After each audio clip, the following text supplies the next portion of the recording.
Bonjour à toutes et à tous. Salut tout le monde. Bienvenue. Bonjour.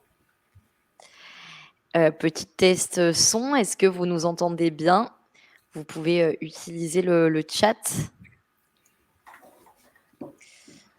Hop, juste ici.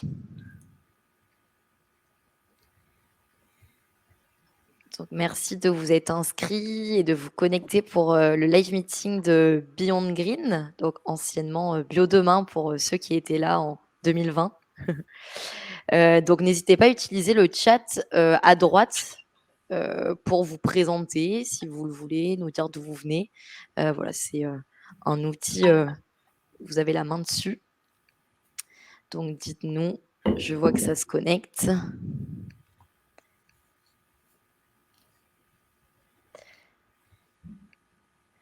Donc, en attendant que tout le monde arrive tranquillement, je vais peut-être commencer par me présenter. Donc, je m'appelle Fanny Imbert. Je travaille pour Lita.co, qui est la plateforme d'investissement sur laquelle Beyond Green réalise sa deuxième levée de fonds citoyenne en ce moment. Pour celles et ceux qui ne connaissent pas encore Lita.co, on est une plateforme d'investissement durable. On permet à des particuliers et à des professionnels d'investir en dette ou en capital dans des entreprises, des associations, des coopératives qui ont été sélectionnées sur des critères de performance économique et financière, mais aussi et surtout sur des critères d'impact social, sociétal et environnemental. Dans le cadre de notre activité, on organise des échanges entre les entreprises en levée de fonds et les investisseurs pour permettre un moment privilégié où les entrepreneurs peuvent présenter leurs projets et répondre directement à toutes vos questions. Donc aujourd'hui, on a avec nous Maxime et Stéphane qui sont les cofondateurs de Beyond Green et donc respectivement directeur général et président. Donc merci à vous de Le vous titre être pompeux. rendus disponibles. Alors pour vous dire un petit peu le format de ce live meeting, il va être décomposé en plusieurs temps. Donc Maxime et Stéphane vont d'abord présenter l'activité de leur entreprise et donc cette nouvelle levée de fonds pendant une dizaine de minutes. Et il y aura ensuite une session de questions-réponses. Donc n'hésitez pas à poser dès maintenant vos questions dans l'onglet dédié à droite. À côté du chat, il y a un onglet questions et on prendra le temps d'y répondre dans un second temps. Et l'outil Livestorm permet aussi de faire monter des personnes sur scène. Donc n'hésitez pas si jamais vous le sentez. C'est toujours plus dynamique d'échanger en direct. Mais évidemment, si vous voulez pas monter sur scène, on posera votre question à voix haute. Voilà, donc on est 20 quasiment. Je vais laisser la parole à Maxime et Stéphane pour se présenter et débuter l'événement, si ça vous va.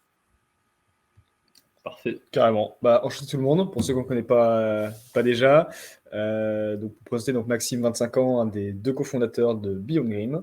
Et Stéphane, 26 ans, et je m'occupe principalement de la partie producteur au sein de l'entreprise.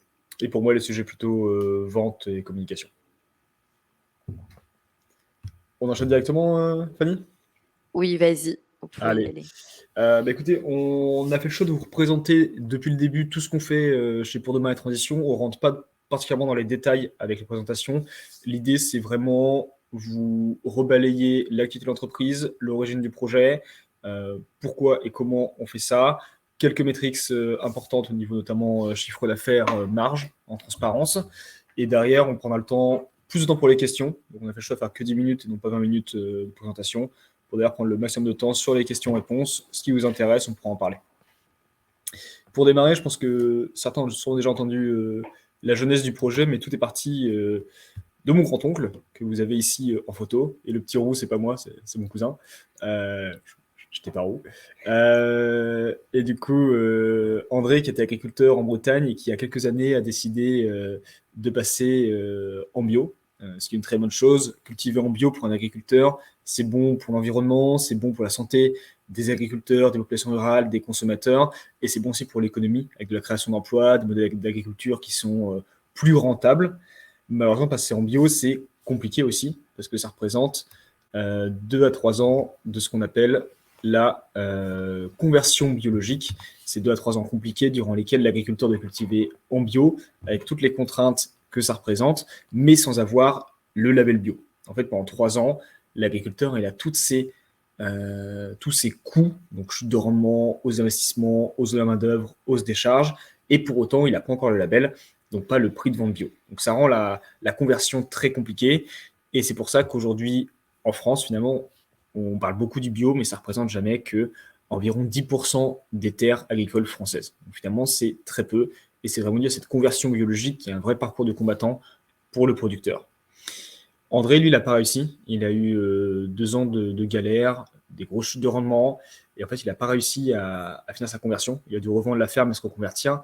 Et à cette époque, j'étais encore étudiant avec Stéphane. Et on s'est dit, mais comment c'est possible, dans le contexte écologique actuel, des agriculteurs qui veulent faire le bien ne puissent pas aller jusqu'au bout de leur démarche. Donc c'est vraiment de là que tout est parti. Et qu'on s'est dit, mais nous, on peut les accompagner. On peut réussir à acheter leurs produits à un prix juste et les valoriser auprès du consommateur final en expliquant au consommateur pourquoi est-ce que c'est important d'accompagner ces agriculteurs en conversion. Et donc c'est pour ça qu'on a créé notre première marque à l'époque qui s'appelait Bio Demain, qui a depuis été renommée Pour Demain, et Transition, donc 2 marques qui rémunèrent justement les agriculteurs durant la difficile période de conversion biologique. C'est 3 ans durant lesquels ils n'ont pas accès au label bio. Nous, ce qu'on fait, c'est qu'on achète leurs produits à un prix juste et qu'on vient expliquer aux consommateurs en quoi il faut les soutenir. Donc, on a 2 marques, une en magasin bio pour demain et une en grande distribution qui s'appelle Transition. C'est une entreprise, une seule entreprise qui s'appelle Beyond Green, qui est un nom qui n'est pas public, dont on parle assez peu.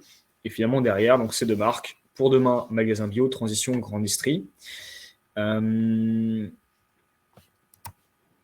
Pour parler rapidement de Pour Demain, donc anciennement Bio Demain, c'est notre marque la plus ancienne qui est présente donc, en magasin bio, qui est vraiment une marque portée par les agriculteurs en conversion, qui est militante, qui est experte.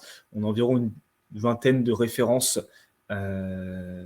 derrière. Vous les voyez, c'est la référence de la vie de tous les jours. C'est des petits produits du quotidien qui permettent à chaque consommateur, dans sa vie quotidienne, de pouvoir aider les agriculteurs simplement à passer en bio. On est sur un positionnement prix qui est assez simple pour nos 2 marques, légèrement en dessous du prix bio français. Pour parler très rapidement de Pour Demain, donc on est une marque très experte, on est très fort sur la traçabilité, on donne énormément d'informations sur l'impact qu'il y a à travers nos produits, sur la rémunération à travers nos produits, d'où les produits viennent, qui est derrière, avec un vrai focus impact. Évidemment, c'est notre différenciation, l'impact, donc on en parle beaucoup, le nombre de mètres carrés accompagnés par cuvée, par exemple, pour le vin ou par bouteille de jus, on en parle énormément. On communique beaucoup auprès du consommateur final et tout l'aspect forcément audace. On est quand même la marque Orange, pas encore bio, en magasin bio où tout est vert. Tout l'aspect vie d'équipe, on en parle énormément sur Pour Demain. Historiquement, donc c'est une marque qu'on a lancée en magasin en septembre 2019. On est aujourd'hui présent dans 450 points de vente. Depuis la première levée de fonds qui date de début 2021, on a ouvert plus de 400 points de vente partenaires supplémentaires avec des rotations qui sont vraiment très bonnes.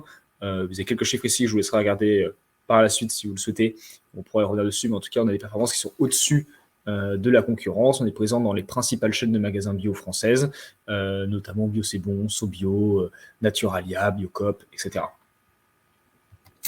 Et on a la deuxième marque Transition qui, elle, est présente en grande distribution. Donc, c'est exactement le même projet. L'idée est de bien rémunérer les agriculteurs en conversion biologique, mais une marque différente pour ce circuit différent. En fait, c'est une marque qui va également porter des produits du quotidien, de tous les jours. C'est des produits un petit peu différents, comme là, on a un jus de raisin, on a des conserves de pois chiches, on a de la soupe de potimarron. C'est des produits qui sont encore de plus grande consommation que sur Pour Demain, où parfois on travaille des filières un petit peu plus experts, comme le quinoa ou le pois chiche sec pour le coup. Transition, c'est une marque qui, elle, est complètement ludique, pédagogique. On la travaille vraiment différemment de la marque Pour Demain. Elle est fun, elle est optimiste. On vient avec des petits pictos, là, pommes et poires qui sont les égéries avec le producteur partenaire. Elle est pédagogique, donc pour les enfants, avec des BD qui expliquent la bio, la conversion bio. Et c'est aussi des implantations qui sont assez massives en magasin pour faire parler de la conversion bio et la démocratiser auprès du plus grand public. C'est une marque qui a été lancée en mars 2021 et en un an, vous voyez, il y a eu quand même plus de 1300 points de vente qui ont accueilli nos produits. C'est notamment des magasins Match, Intermarché, Cora, Franprix, Chronodrive. Enfin, très peu de personnes nous résistent au niveau de la grande distribution avec cette marque-là. Mais il y a encore beaucoup à faire parce qu'il y a plus de 40 000 points de vente en France. En ce qui concerne les prévisionnels, beaucoup de choses sont détaillées dans le dossier Vita. Pour vous réexpliquer globalement, aujourd'hui, on a une stratégie qui est orientée volume. On a besoin de vendre beaucoup de produits pour accompagner un maximum d'agriculteurs en conversion biologique. Et pour cela, ça se fait avec 3 leviers. Donc le premier, vous l'avez bien compris, c'est le nombre de magasins qui distribuent nos produits.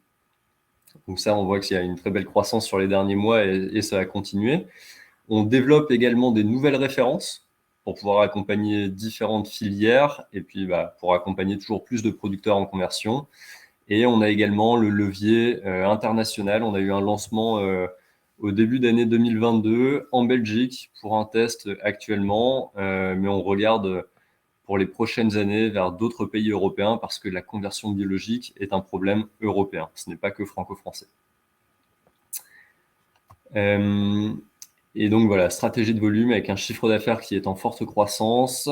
Et on avait fait le choix de lancer des produits à un prix abordable pour le consommateur. On faisait des petits volumes, donc on avait un taux de marque qui était très faible, de l'ordre de 5% lorsqu'on a fait la première levée de fonds. Aujourd'hui, on est autour des 20% de taux de marque et l'objectif à terme est de dépasser les 30 à 35% de taux de marque, chose qu'on arrive à démontrer dès aujourd'hui avec des nouveaux produits qui atteignent déjà ces 35% de taux de marque.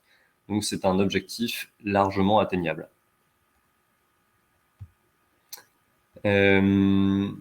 Je vais si dire un petit mot. Globalement, on a 2 marques qui commencent à être très visibles.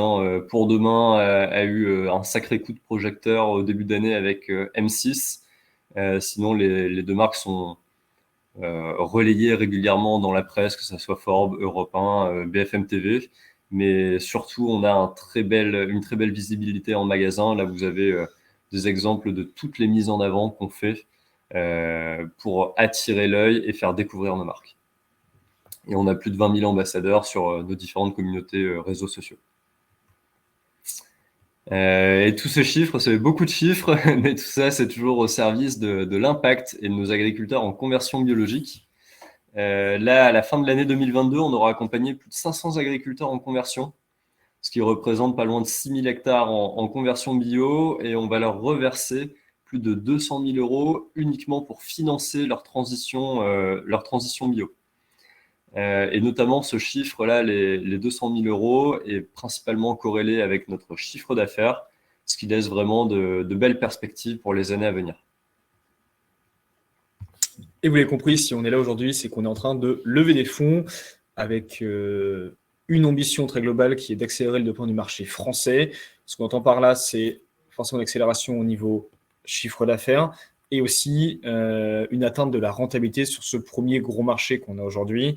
Et c'est vraiment réussir à lancer l'international. Donc, une chose à la fois, d'abord rentabilité sur le marché français, ensuite l'international, le développer. On a la Belgique, comme on le disait, qui a été lancée il y a 6 mois. Très, très bon test, nous donne envie d'aller encore plus loin. On a déjà des pistes intéressantes sur l'Italie, sur l'Espagne, sur l'Allemagne. En tout cas, le but de cette levée, c'est étape 1, rentabilité du marché français, et étape 2, lancer international. Pour cela, on a un besoin de 3,5 millions, 2 millions d'euros en equity, avec à peu près 1,8 million qui est sécurisé à date avec des historiques ou des nouveaux. Dedans, je prends en compte notamment les 400 000 € qu'on veut chercher à minima avec l'ITA. Et il y a un reste à financer d'environ 200 000 €, et on est dessus actuellement, ça ne devrait pas tarder. Au niveau des conditions, on a une valorisation actuelle à 3 millions d'euros, avec quelques détails dont on pourra venir après sur l'action préférentielle et les BSPCE. Et au niveau des dépenses, l'objectif pour nous, c'est de pouvoir continuer à investir, vous l'avez compris. Donc, c'est au niveau des ressources humaines, maintenir une force de vente importante et continuer à recruter. On a aussi des enjeux sur le recrutement des équipes internationales dans un second temps. Arriver certaines fonctions support, notamment financières. On a un enjeu en communication marketing. Forcément, on est 2 marques nationales. On a besoin de communiquer de manière importante. Un sujet fonds de roulement. On a des achats à faire, on a du stock, on a besoin de commercialiser. Il y a une partie de la levée de fonds qui sera immobilisée en stock. Et enfin, un dernier point qui est tout ce qui est aléas et opportunités. On veut se donner de la souplesse pour des nouveaux projets, pour des opportunités, comme on l'a toujours fait. Et donc, on se garde une poche spécifique pour ça. Voilà pour la partie présentation. On sera ravis de répondre aux questions. Je vois qu'il y en a déjà 4 ou 5, donc on va pouvoir directement commencer là-dessus. Et avec plaisir si vous en avez d'autres. Merci à vous deux pour cette présentation détaillée.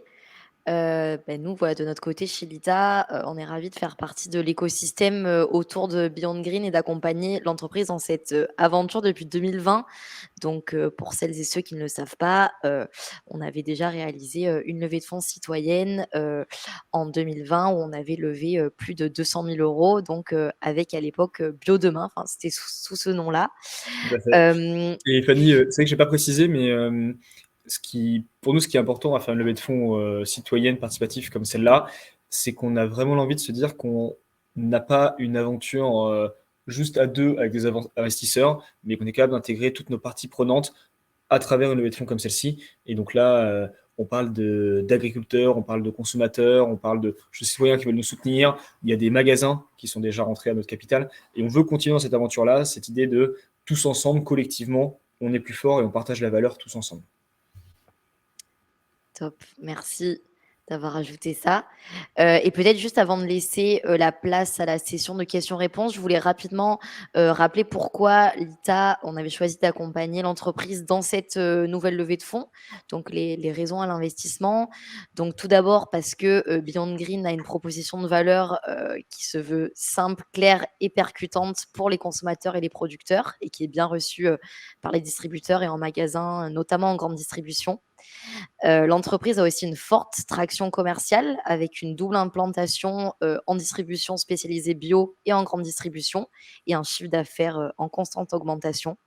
C'est aussi une équipe dynamique, agile, qui est renforcée sur la fonction commerciale avec une bonne capacité de projection et d'exécution. Et enfin, on note un fort intérêt et la confiance de la part de nouveaux investisseurs, mais aussi des investisseurs historiques qui participent aux côtés de l'ITA, donc de vous, à ce tour de table. Voilà, donc sans plus tarder, on va passer à l'échange et répondre à vos questions. Alors déjà, j'ai vu que Nicolas, vous aviez posé 2 questions. Donc si vous voulez, je vous invite à participer, à monter sur scène. Si vous voulez pas de souci, on posera les questions à voix haute.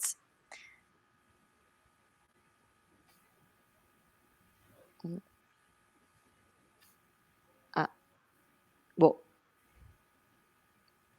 Je vais peut-être lire les questions si Nicolas, vous n'êtes pas disponible pour monter. Donc, du coup, 2 questions, enfin, bon, qui sont assez distinctes. Donc, on va peut-être commencer par la première, donc sur pourquoi avoir distingué 2 marques.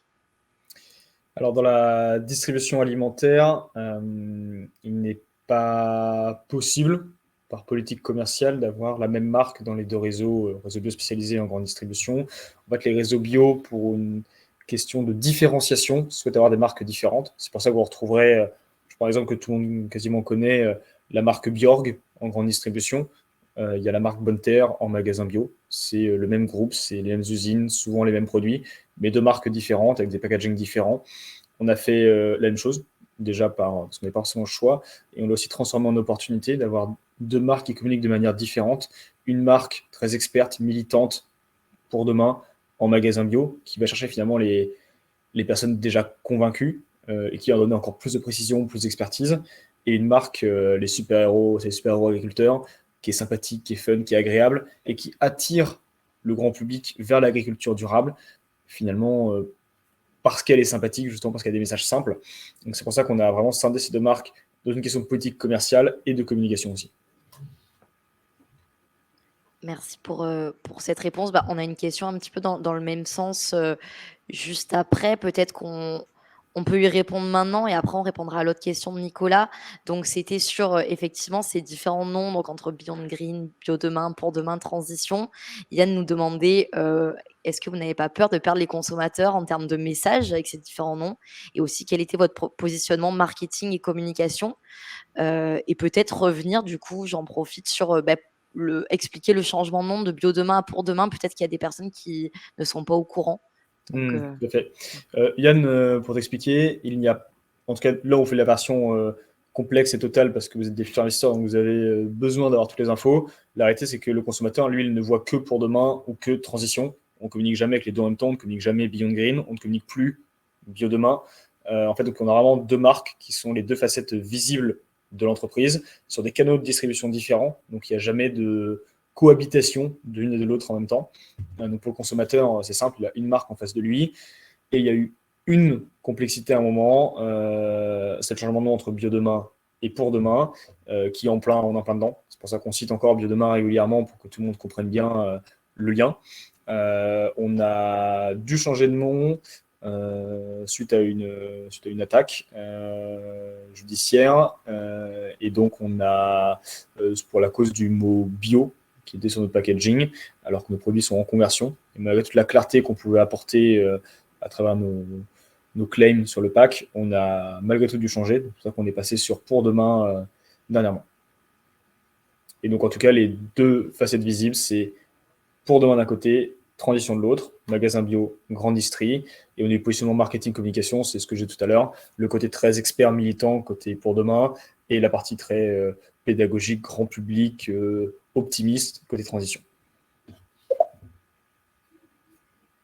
Super. Ensuite, du coup, on peut répondre à l'autre question de Nicolas qui disait « Je suis membre d'un supermarché coopératif à Chambéry. Est-il possible et comment distribuer vos produits ?» Bien sûr que oui, c'est possible. Avec grand plaisir, Nicolas, pour échanger sur ce sujet. Moi, c'est plutôt la partie vente, donc ça concerne Maxime, mais avec grand plaisir. Pour commencer, c'est même possible de passer via des grossistes. On est distribué par quelques grossistes. Ça peut être l'occasion de tester une ou deux références, de voir comment ça prend dans votre magasin. Et si on souhaite aller plus loin ensemble, avec grand plaisir, on peut faire des livraisons en direct également. Et je te mets au mail, Nicolas, pour que tu puisses m'envoyer un petit message si tu veux. Ce sera avec grand plaisir. On a quelques supermarchés, magasins coopératifs dans le nord de la France aussi qui distribuent nos produits et ça marche plutôt bien. C'est vraiment notre cible pour la marque Pour Demain. Super, j'espère que Nicolas, voilà, ça a répondu à vos questions. Ensuite, on a une question d'Emmanuel qui dit donc les ventes de produits bio sont aujourd'hui en baisse, grandes et moyennes surfaces et réseaux bio qui souffrent particulièrement. Quelle est votre analyse et quel est l'impact sur votre activité ? La vente des produits bio baisse effectivement très fortement en magasins bio spécialisés, mais c'est tout le réseau qui en souffre. En GMS, ça a baissé, mais ça tend à se stabiliser là, depuis quelques mois. On est revenu sur un rythme en fait stagnant. Ce qui est intéressant, c'est d'expliquer peut-être les causes de tout ça.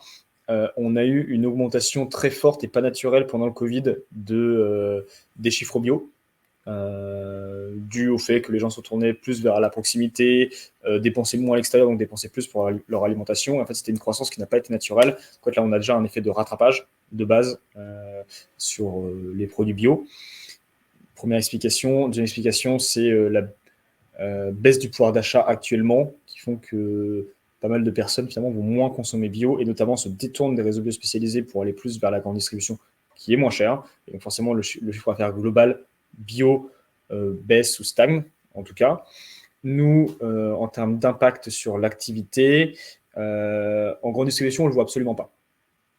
À date, il n'y a pas de différence pour nous, on est toujours en belle croissance, ça tourne bien. À la limite, on ne le voit pas, mais peut-être qu'on est moins sexy en termes de marque que ce qu'on aurait pu être à une période où le bio progressait plus auprès du distributeur, c'est possible. Mais ça, on ne voit pas l'effet. Côté réseau bio, par contre, c'est plus sensible, notamment les réseaux bio ont beaucoup plus de mal à référencer des nouveautés.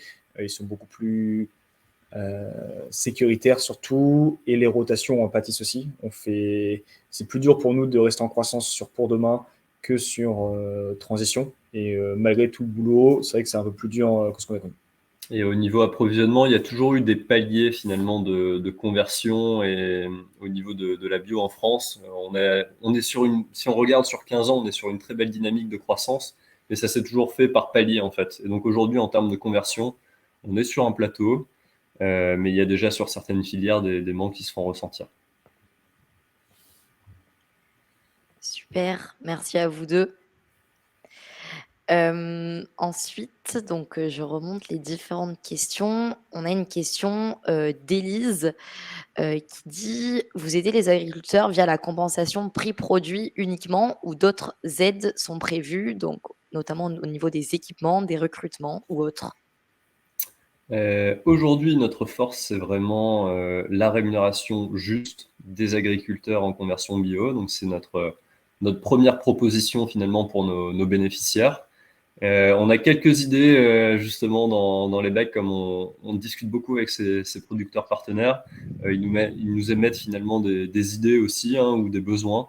Donc on pense à certaines choses, notamment comme aider les producteurs à bénéficier de certaines subventions qui existent, dont ils ne sont pas toujours au courant ou qui n'ont pas forcément les moyens de candidater. Donc il y a quelques idées comme ça, mais on va dire plutôt c'est pour 2024-2025. C'est pas le cœur du sujet aujourd'hui. Et par contre, on fait beaucoup de mise en relation aussi avec des acteurs de l'écosystème qu'on connaît, qui aident sur d'autres sujets, notamment les chambres d'agriculture qui peuvent aider sur du recrutement, les groupements d'agriculteurs bio qui peuvent aussi aider au niveau choix du matériel. Donc, on connaît bien l'écosystème et on fait souvent des mises en relation avec eux. Merci Stéphane. Une autre question de Yann, était donc: qui sont les business angels et proches qui vous accompagnent sur les domaines stratégiques? Est-ce que vous pouvez préciser comment, ils vous accompagnent? Comment ça se matérialise? Au Business Angel, nous, on a fait le choix d'avoir des profils quand même assez diversifiés, qui nous accompagnent chacun sur une thématique particulière. On n'a pas créé un board de Business Angel avec lequel on discute très régulièrement. On a des relations indépendamment avec chacun, déjà qui sont très bonnes. On a la chance d'avoir des super accompagnateurs. Et par thématique, pour donner un exemple, on a Jérôme Delagne, qui est directeur marketing de Castorama, qui nous accompagne sur les sujets communication, marketing. On va avoir Thomas Breuil, ancien directeur commercial Carrefour, sur toute la partie distribution. Voilà, c'est le genre de personnes qui peuvent nous accompagner. On en a comme ça 5-6 avec qui on a vraiment des très bonnes relations, qui nous accompagnent très régulièrement. Et l'accompagnement se matérialise par différents échanges finalement informels au fil de l'eau. Ça peut être très dense à un moment où on a une problématique précise, et puis après pas grand-chose pendant quelques mois si on n'a pas beaucoup à leur demander. C'est très variable. Super. J'espère que Yann, ça répond à votre question. N'hésitez pas, si jamais, à écrire dans le chat. Une autre question d'Élise, qui demande: «Pouvez-vous parler du niveau d'implication pour les investisseurs comme nous, donc les citoyens, dans les décisions stratégiques? Consultation, fréquence des échanges ou communication de votre part, assemblée générale, rencontres? Quelle est votre vision sur ce point?» On a fait une consultation avec nos premiers citoyens investisseurs à la première levée pour savoir comment ils vont être consultés, sur quelles décisions. On en est arrivé à la conclusion finalement qu'il n'y avait pas une envie particulière de participer aux décisions, par contre une envie d'être informé des grandes nouveautés assez régulièrement. Donc on a une newsletter par trimestre et 2 grandes visios par an d'échanges et questions-réponses. Donc c'est le choix que nous on a pu faire. Donc c'est une transparence totale sur finalement les coulisses, comment ça se passe, de vraiment toutes les informations qu'on peut avoir au fur et à mesure des grandes nouveautés de l'entreprise, par les news et par les visios. Je pense qu'on refera une consultation là pour savoir comment et sous quel timing les gens ont envie d'être informés et aussi investis dans la vie de l'entreprise. Mais en tout cas, voilà comment on fonctionnait jusqu'ici. Top. Une question d'Yvan, vous y avez peut-être répondu déjà en partie, mais qui demande plus précisément, est-ce que la baisse du marché a-t-elle un impact sur le nombre de conversions en bio? Donc, c'est ce que j'expliquais tout à l'heure. On a toujours eu des paliers au niveau des conversions en bio. Aujourd'hui, on est sur un plat. Il y a quand même actuellement plus de 4000 agriculteurs en France qui sont en conversion. Ce qu'on remarque plutôt, c'est qu'on va avoir des conversions moins importantes. Par exemple, mon agriculteur qui avait 100 hectares, habituellement, il pouvait faire soit le choix de convertir 100 hectares d'un coup, soit faire peut-être 50 et 50. Là, on va être sur des conversions un petit peu plus, enfin, moins risquées finalement. L'agriculteur va faire le choix de convertir cette année plutôt 20 ou 30 hectares. Il va prendre moins de risques et il va pas convertir tout dans la totalité. Donc on remarque qu'il y a finalement moins de risques pris par les agriculteurs, mais ils sont toujours motivés à passer à la bio. On a encore un sacré nombre d'agriculteurs à accompagner actuellement. Et puis il faut savoir que le marché finalement, enfin pas le marché, mais l'offre de produits bio est un petit peu moins sensible que le consommateur aux effets de marché. La conversion, ça dure 2 à 3 ans. Et une fois que l'agriculteur a mis le pied à l'étrier, bah, on va avoir très peu de déconversion finalement. Donc c'est vraiment un schéma qui est plus long, on est dans une trajectoire qui est plus soutenue. Donc la dynamique globale en France reste bonne. Ok, super. Merci beaucoup. Une question de Serge qui demande comment vous voyez l'entreprise dans 5 ans et est-ce que vous envisagez notamment un développement à l'international? Donc 5 ans, ça fait fin 2027, donc un petit moment. Je découvrirai déjà ce qui se passe en France. En France, on sera une belle PME d'une cinquantaine de personnes qui arrivent au quotidien à accompagner la quasi-totalité des agriculteurs français en conversion et qui est aussi capable d'accompagner les agriculteurs un cran plus loin et finalement les accompagner sur le long terme, conversion, puis produits bio-équitables et pourquoi pas derrière encore d'autres formes d'agriculture plus durables. Une entreprise pérenne avec 2 marques qui ont réussi à s'imposer fortement dans leur réseau respectif. À l'international, on en parlait tout à l'heure, oui, c'est une volonté qu'on a. On a déjà démarré donc la Belgique, c'est les prémices, mais on a envie de le pousser. Donc un marché Benelux qui s'étendra d'ici 5 ans. Et à 5 ans, je pense on imagine vraiment bien et on a budgété en tout cas le fait de se lancer à minima dans 3 nouveaux marchés. Et à date, l'étude est finalisée, mais ce qu'on envisage le plus, c'est Espagne, Italie, Allemagne, parce que des marchés où il y a des filières à développer, un gros potentiel en commercialisation de produits biologiques. Donc oui, il y a une volonté à l'international, il y a des producteurs à accompagner là-bas, donc si on peut les filer un coup de main, on le fera. Et un point qui est important à ajouter, c'est que là, pour le cas de la Belgique, c'est bien des agriculteurs belges qu'on accompagne et des produits du coup fabriqués en Belgique, distribués en Belgique. C'est bien finalement une réplication du modèle. Pour l'Allemagne, ça serait des agriculteurs allemands et leurs produits seraient distribués uniquement en Allemagne. C'est pas un système d'import-export, c'est vraiment on duplique le modèle en local. Merci pour ces éléments. Une autre question donc d'Alex qui vous remercie déjà pour cette présentation et qui demande à quoi vont servir les fonds de cette levée de fonds. Ouais, moi, c'était la slide juste avant. Ouais. Je vais la remettre. Du coup, quel gros sujet? Les recrutements. Donc, dans un premier temps, c'est maintenir la masse salariale qu'on a aujourd'hui, élargir la force de vente, arriver des fonctions support. Et ensuite, c'est projeter nos équipes à l'international. Mais ça plutôt à horizon fin 2023, début 2024.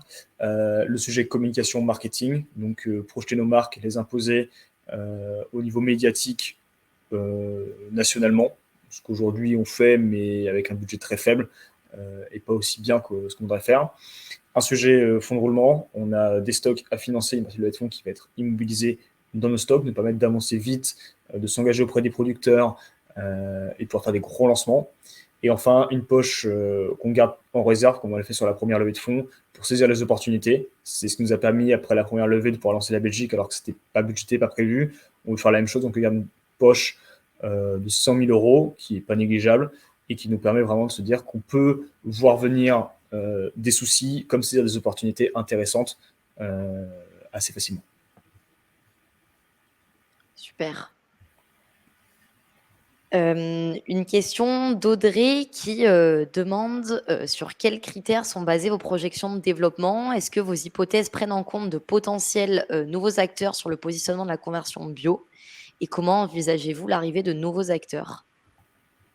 Ouais, je crois qu'il y a aussi un sujet sur la concurrence. Oui, Donc, je vais répondre effectivement. à deux questions d'un coup.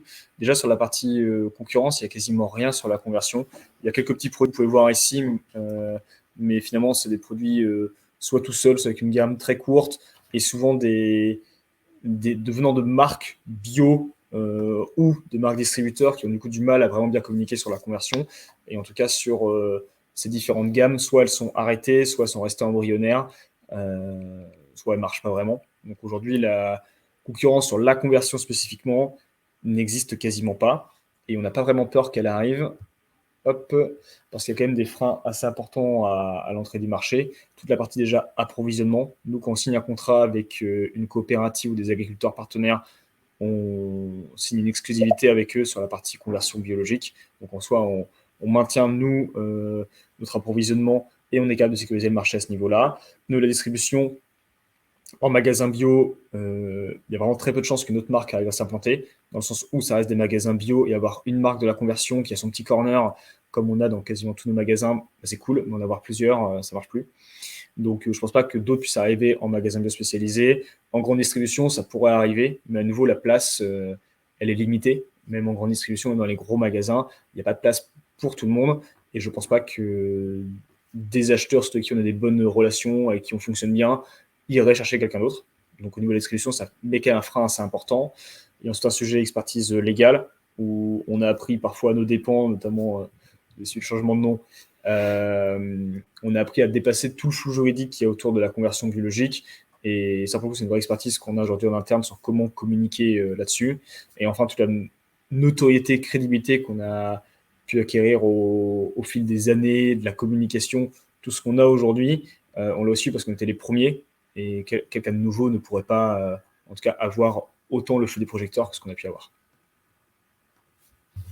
J'espère que Audrey et Elise, ça répond, à vos questions. Une question de Flavie qui, demande si, vos contrats avec les distributeurs, notamment GMS et GSS, sont-ils très engageants pour les distributeurs en termes de volume, de nombre de références, de durée des contrats? Aujourd'hui, on n'a pas d'engagement de volume de la part de la grande distribution ni des magasins bio spécialisés. C'est quelque chose qu'ils ne font pas, sauf pour leur marque de distributeur. Donc, c'est pas quelque chose qu'on a. Par contre, on a quand même de gros avantages. C'est qu'aujourd'hui, on a une PME. Ils ont des contrats spécifiques pour les petites et moyennes entreprises. Donc, c'est des conditions qui sont facilitées. Aujourd'hui, tout le travail en termes enfin pour Maxime, là, sur la partie vente, c'est vraiment d'aller placer un maximum de références en magasin. Aujourd'hui, c'est quelque chose qu'il arrive à plutôt bien faire et on n'a jamais eu de déréférencement sur nos produits. Donc, on va dire que les conditions sont plutôt acceptables. On a été nous-mêmes surpris au départ. On ne s'attendait pas à d'avoir des conditions PME et donc c'est quelque chose de très appréciable. Et donc, eux s'engagent sur un nombre de magasins et un nombre de produits référencés dans ces magasins-là. C'est ça l'engagement qu'il peut y avoir derrière. Et sur une durée, le plus souvent, c'est annuel. OK, très bien, merci. Et une question de Grégoire, donc plus en rapport avec, l'investissement cette fois-ci. Il aimerait savoir quelles sont les conditions financières appliquées aux investisseurs LITA, notamment liquidation préférentielle, sortie. Est-ce qu'ils sont alignés sur les autres investisseurs du tour? Et du coup, peut-être préciser déjà que c'est toujours en cours, et que toutes ces informations-là seront disponibles dans le document, d'information réglementaire que vous aurez au moment de la souscription. Mais je ne sais pas si à ce stade, Maxime et Stéphane, vous voulez déjà partager quelques infos? Ouais, on peut déjà en donner quelques petites choses. Déjà, oui, l'ITA sera aligné avec les autres investisseurs. Donc ça, on ne fait pas de différenciation là-dessus. Donc, ce seront les mêmes conditions. Donc, ça, c'est la deuxième question. La première, on est toujours en négociation. Donc, on est en plein dedans actuellement. Pour l'instant, je ne pourrais pas en dire beaucoup plus que ce que j'ai déjà dit précédemment sur la valorisation. On tourne aux environs de 3 millions d'euros. mais idem dans la version pré-monnaie, donc on est encore en discussion là-dessus. Il y aura un plan de BSPCE, donc de bons de souscription d'actions pour donc les employés de l'entreprise, pour redistribuer des parts aux employés, certains sur objectifs pour certains cadres, d'autres uniquement pour fidéliser, pour récompenser de l'investissement. Et enfin, il est très probable qu'on ait des actions préférentielles, ce qui signifie que en cas de sortie, donc de vente à un prix de cession qui est inférieur au prix auquel vous auriez investi, les investisseurs récupèrent en premier leur mise, et ensuite seulement ce qui reste est partagé avec l'idée étant de sécuriser les investisseurs. Super. Et donc voilà, Grégoire, vous aurez toutes les conditions finales au moment du passage en collecte. Donc, ce qui revient à la question d'Audrey sur la date prévue pour l'ouverture de la collecte sur l'ITA. C'est pour bientôt. Voilà, d'ici quelques jours. Dans tous les cas, si vous avez déposé une intention d'investissement, vous serez notifié directement quand les souscriptions ouvrent. Il faut savoir qu'on a un volume d'intentions assez important, donc il faudra être a priori assez rapide sur la conversion. Et n'oubliez pas de vous mettre sur la pré-collecte sinon vous n'aurez pas l'information. Et Oui. La dernière fois, déjà tout le monde n'avait pas pu souscrire et ça s'est passé en moins de 48 heures, donc ça ira peut-être pas aussi vite cette fois-ci, mais en tout cas, allez bien vous préinscrire pour avoir l'information dès que ça ouvre.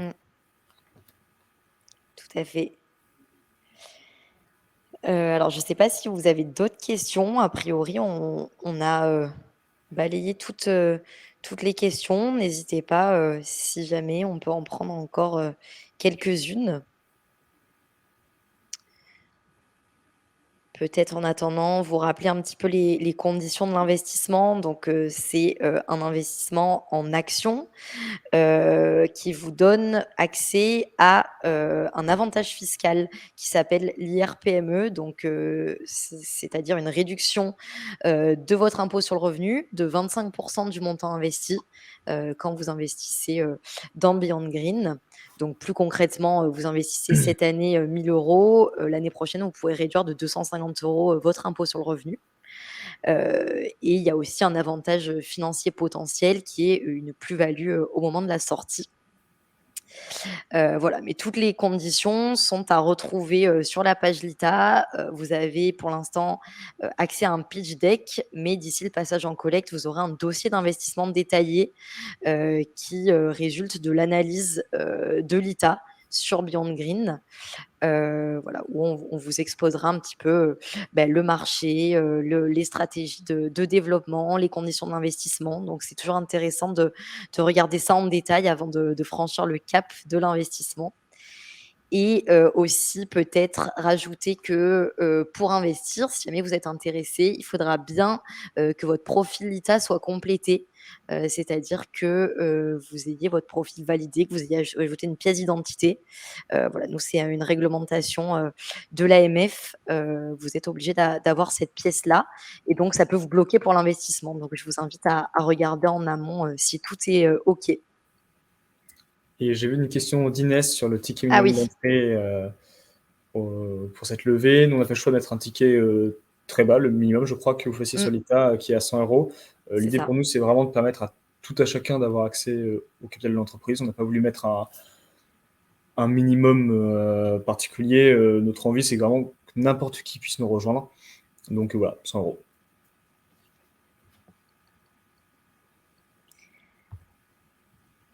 On n'a plus d'autres questions. N'hésitez pas, c'est le moment.